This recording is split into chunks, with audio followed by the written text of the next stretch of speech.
So then let's talk about, so you're leading Momentum, and you know, I think you spoke about it the other day and you touched on it now, that, you know, there was an ownership structure of Momentum where there was Remgro was involved, ABSA, and then there was this other life insurer, and it came about that you needed to do a merger or an acquisition, right? And you needed to come up with the funds first, and it was a very big deal.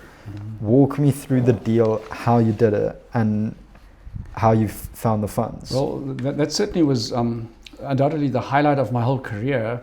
So the merger of these two companies, or the takeover, took place in early '89, and we had worked really hard and recruited quite a number of people from outside to build Momentum.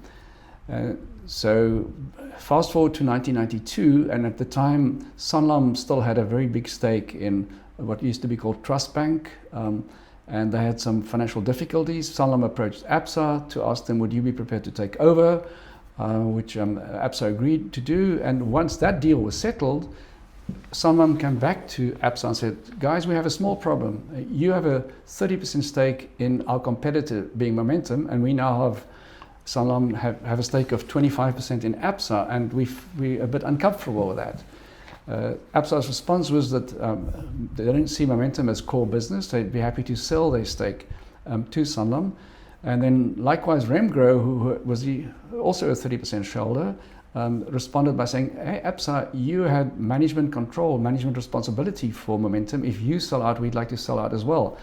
Which meant that suddenly Sanlam would own 60% of Momentum, the remaining 40% being minorities on the JSE. And obviously we weren't very happy with this transaction. So the two senior guys of Momentum, being myself and a colleague, Blino Goos, we got on a plane, we went down to Sanlam, and we said to them, guys, we're not very enthusiastic about this deal. Can I ask why? Well, we were convinced that they would, in fact, the MD at the time said as much, that their intention would be to close us down in 2 years. You know, and we would be assimilated into Sanlam, so there would be no Momentum anymore. And we worked so hard for these 3 years that we just didn't want to see all of that going up in flames. So that was not great. And we also said to them, Sanlam, you've always grown organically. We were caught in the crossfire because you had a problem with Trust Bank, and now suddenly we are becoming part of your stable. So they gave us a window of 6 weeks and said, okay, the deal is if you can find another partner, and if you're prepared, if that partner is prepared to pay a 30% premium to the transaction price that we've agreed with ABSA and Remgro, we will consider that. The board will consider that. And Blino Goos and I went to GT Ferreira, who was the chief executive of Rand Merchant Bank at the time, and asked him, you know, would there be somebody that he knows of in their sphere of influence among their client base who might be interested in doing a transaction.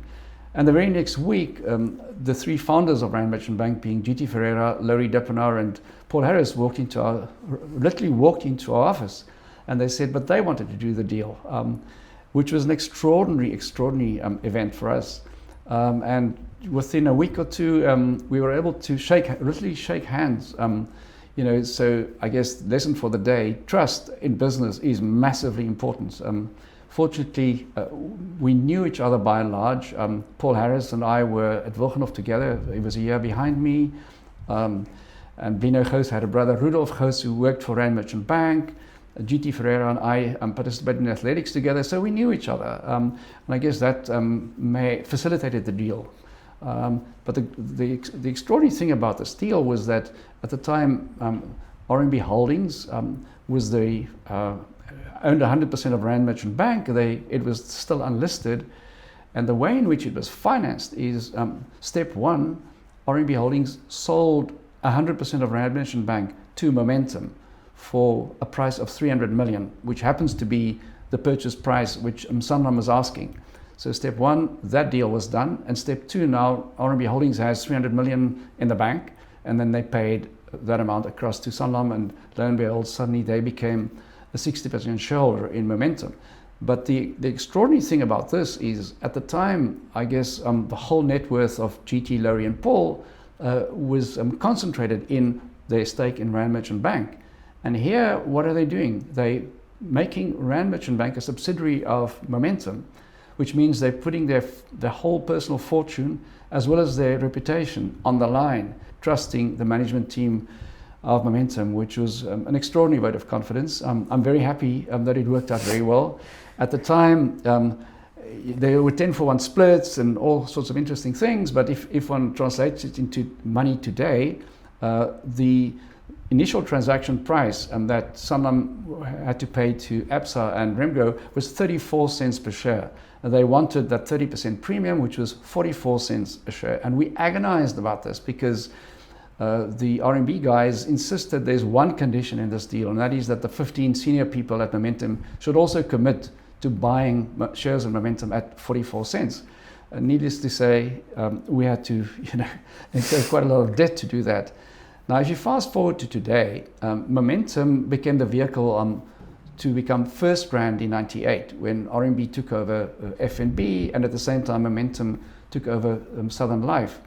And along the way, Discovery was unbundled from FirstRand, and likewise Momentum.